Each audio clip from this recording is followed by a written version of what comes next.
আমাদের খাদিজা এডিটিং এর সকল প্রকার পার্ট গল্প দেখতে আমাদের চ্যানেলটি সাবস্ক্রাইব করে পাশে থাকা বেল আইকনটিতে ক্লিক করে অল নোটিফিকেশন অন করে দিন। আপনাকে এরকম লাগছে কেন? কি হয়েছে? পরে বলছি, আগে কিছু টাকা দেন। বাইরে সিএনজি দাঁড়িয়ে আছে, ভাড়াটা দিয়ে বেচারাকে বিদায় করতে হবে। এখনো হাঁপাচ্ছে রায়ান। কৌতূহল আপাতত চেপে রেখে ওর রুমে চলে গেল নবনী। ড্রয়ার থেকে টাকা বের করে চামেলিকে খুঁজে নিচে পাঠিয়ে দিয়ে ড্রয়িং রুমে ফিরল ও। রায়ান সোফায় মাথা হেলিয়ে চোখ বন্ধ করে বসে আছে। ভীষণ পরিশ্রান্ত দেখাচ্ছে ওকে। ভাড়া পাঠিয়ে দিয়েছে, এখন বলুন কাহিনী কি? আমি ছবি তুলছিলাম। আজকের রোদটা ভীষণ চড়া ছিল, কিছুটা টায়ার্ড লাগছিল বলে পার্কের একটা বেঞ্চিতে বসলাম। একটু পরেই একটা বাচ্চা মেয়ে আসলো। মেয়েটার হাত ভর্তি ফুল, কি ভীষণ মিষ্টি মুখ, দেখে ভারী মায়া লাগলো। আমি ফুলসহ ওর কিছু ছবি তুললাম। কিছুক্ষণ থেমে আবার বলল, এত ছোট্ট একটা মেয়ে কিনা ফুল বিক্রি করে সংসার চালায়। কতই বা বয়স ওর? খুব বেশি হলে 9 কিংবা 10। জীবনটাই এখনও শুরু হয়নি, অথচ কি অবলীলায় জীবনের হিসেব নিকেশ করতে শিখে গেছে। বেঁচে থাকার জন্য স্ট্রাগল করছে প্রতিটা মুহূর্তে। যেভাবে বসেছিল সেভাবেই বসে রইল রায়ান। শুধু চোখ খুলে ম্লান হাসলো কেবল। গলাটা ভীষণ ভারী। নবনীর মনে হলো আজ বুঝি মন খারাপের দিন। সব মন খারাপের মেঘ যেন একসাথে ধেয়ে আসতে শুরু করেছে ওর দিকে। নবনী কিছু না বলে কৌতূহলী দৃষ্টিতে তাকিয়ে থাকলো কেবল। কিছুটা থেমে সোজা হয়ে বসে আবারও বলতে শুরু করলো রায়ান। অথচ ভাবুন তো, ওর এখন বয়সটা বই খাতা নিয়ে স্কুলে যাবার, হেসে খেলে বেড়ানোর। আমি ওকে খাওয়ানোর জন্য রেস্টুরেন্টে নিয়ে যেতে চাইলাম, কিন্তু কিছুতেই রাজি হলো না। ঘরে অসুস্থ মাকে রেখে ও খাবার মুখে তুলবে না। ওখান থেকে বাদাম টাদাম হালকা খাবার খাওয়ালাম, আর ভাবলাম ওকে কিছু টাকা দেই। পকেটে হাত দিয়ে মোবাইল, ওয়ালেট কিচ্ছু পেলাম না। আশপাশে সব জায়গায় খুঁজলাম, কোথাও নেই। বুঝতে পারলাম হারিয়ে ফেলেছি। কিছুটা বিচলিত হলো নবনী। ওতে নিশ্চয়ই আপনার প্রয়োজনীয় জিনিসপত্র ছিল। ক্রেডিট কার্ড আর কিছু টাকা ছিল। প্রয়োজনীয় বলতে সেসবই, তবে খুব ঘাবড়ে গিয়েছিলাম এই পর্যন্ত কি করে আসবো তা ভেবে। মোবাইলটাও পাচ্ছিলাম না। প্রথমে ভেবেছিলাম ওটাও বুঝে গেছে। মোবাইল পরে ফেরত পেলেন কি করে? মোবাইলটা হারায়নি।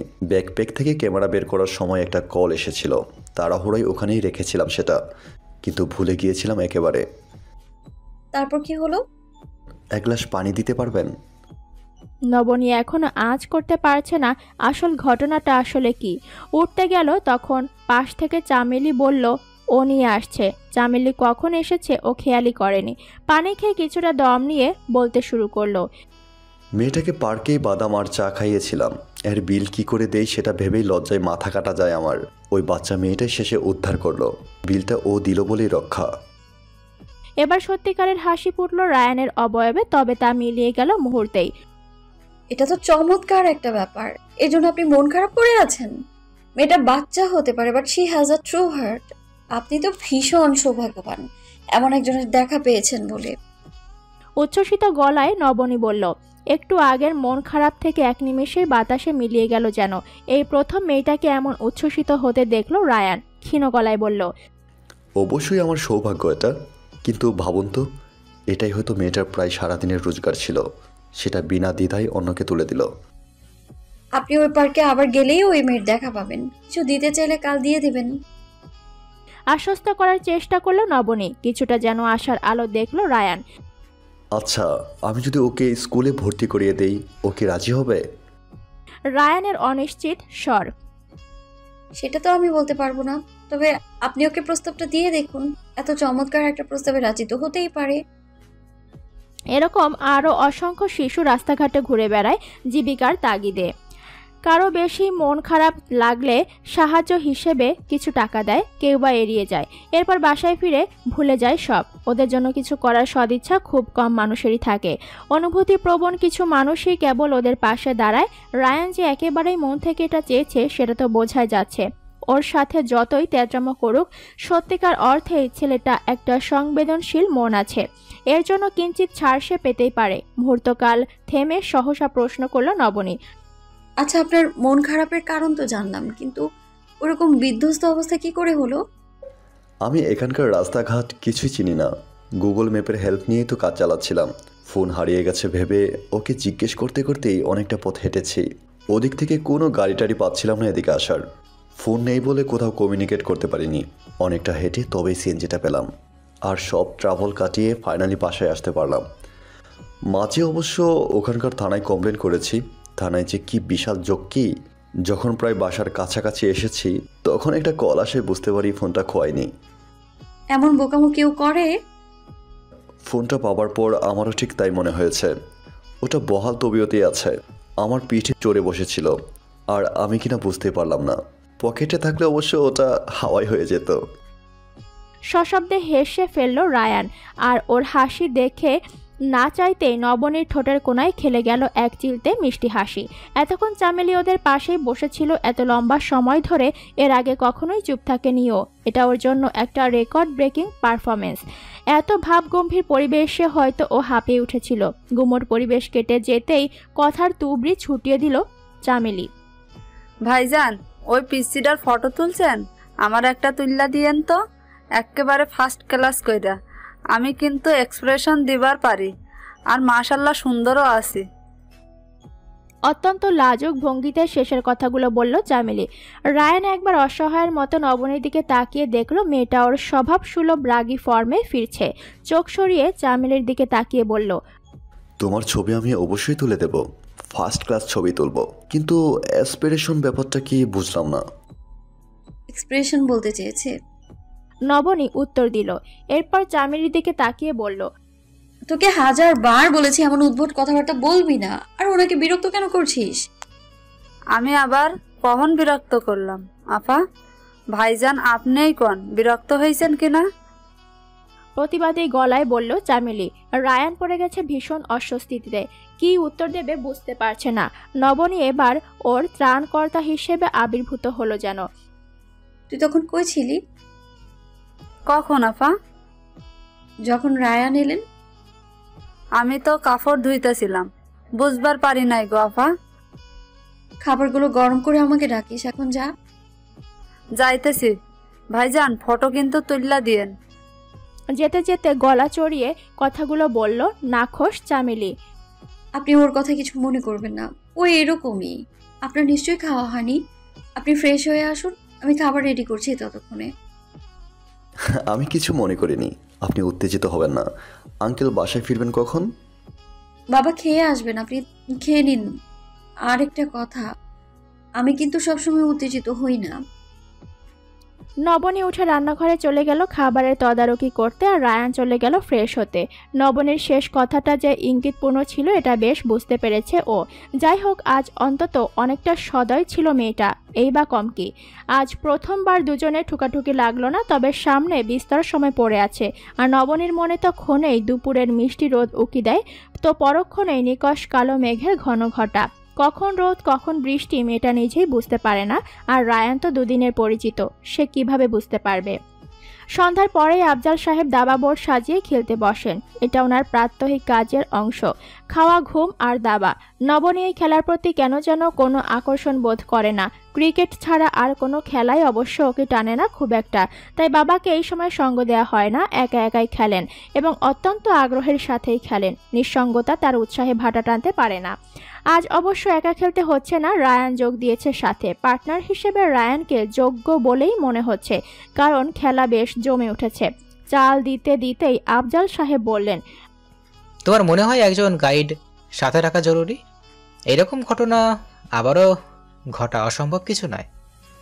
গাইড লাগবে না আঙ্কেল, শুধু মাঝে মধ্যে কিছু ইনস্ট্রাকশন দরকার হতে পারে, সে আমি নিজেই ম্যানেজ করে নিতে পারবো, আপনি চিন্তা করবেন না। বলতে বলতে পরের চালটা দিয়ে দিল রায়ান। তোমার যেভাবে সুবিধা হয়, কোনো ঝামেলায় পড়লে আমাকে অবশ্যই জানাবে, কোনো রকম সংকোচ করবে না। রায়ান সম্মতিসূচক মাথা নাড়ালে উনি আর ঘাটালেন না ব্যাপারটা। খেলাটা যখন চরম উত্তেজনাপূর্ণ হয়ে উঠল তখনই নবনী এলো ঝালমুড়ি নিয়ে। ওদের তখন নবনীর দিকে তাকানোর সময় নেই, সমস্ত মনোযোগ নিবন্ধ দাবার বোর্ডে। আগামাথা না বুঝলেও বসে রইল নবনী। শেষ হাসি হাসলেন বাবাই। কি ভীষণ খুশি যে হয়েছেন উনি, চোখে মুখে বাচ্চা ছেলের উল্লাস। টাইম ট্রাভেলে চেপে এক নিমেষেই কোনো মায়া বলে যেন ফিরে পেয়েছেন নিজের হারানো শৈশব। বাবার অমূল্য শিশুসুলভ হাসি নবনীর মন ভালো করে দিল এক তুড়িতে। আঙ্কেল আপনি দারুণ খেলেন, বলতেই হচ্ছে। রায়ানের গলায় মুগ্ধতা। আপনি জানেন না, বাবাকে দাবায় হারানো প্রায় অসম্ভব। আজ পর্যন্ত কেউ পারেনি। শুধু একবার একজন গ্র্যান্ড মাস্টারের সাথে খেলেছিল, সেবার একটু জনে হেরেছিল। পিতৃগর্বে গরবিনী হয়ে বলল নবনী।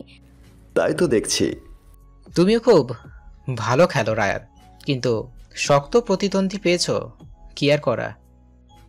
আফজাল সাহেব উদ্ভাসিত হাসি মুখে বললেন। রায়ানে এসে মাথা নাড়ালো। নবনী উঠে চলে গেল চা আনতে।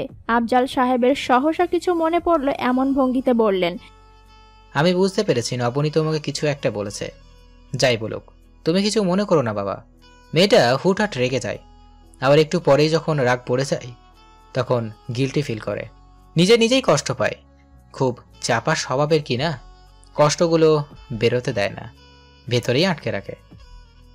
একটু আগের উল্লসিত চেহারা ম্লান হয়ে গেছে, সেখানে মেয়েকে নিয়ে ফুটে উঠেছে গভীর চিন্তার ছাপ।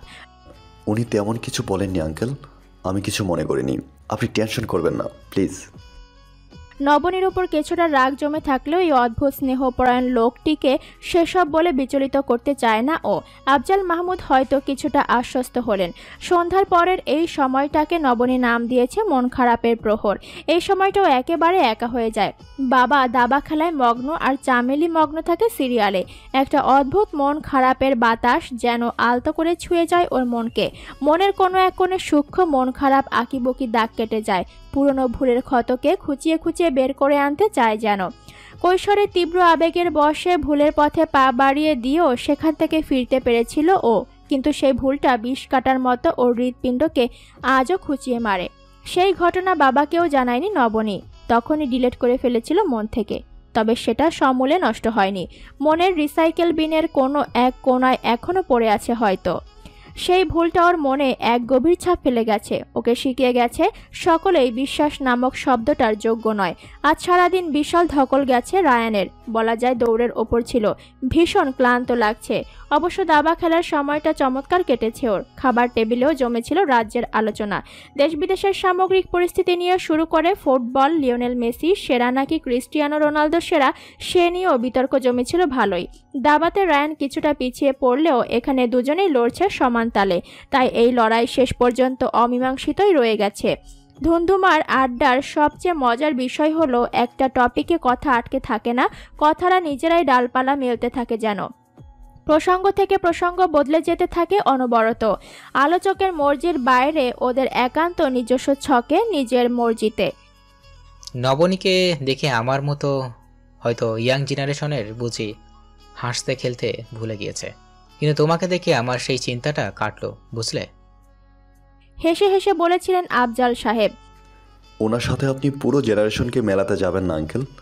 আপনার মেয়ে পুরো পৃথিবীতে একটাই, এমন স্টেন্স ক্যারেক্টার আর কোথাও খুঁজে পাবেন না।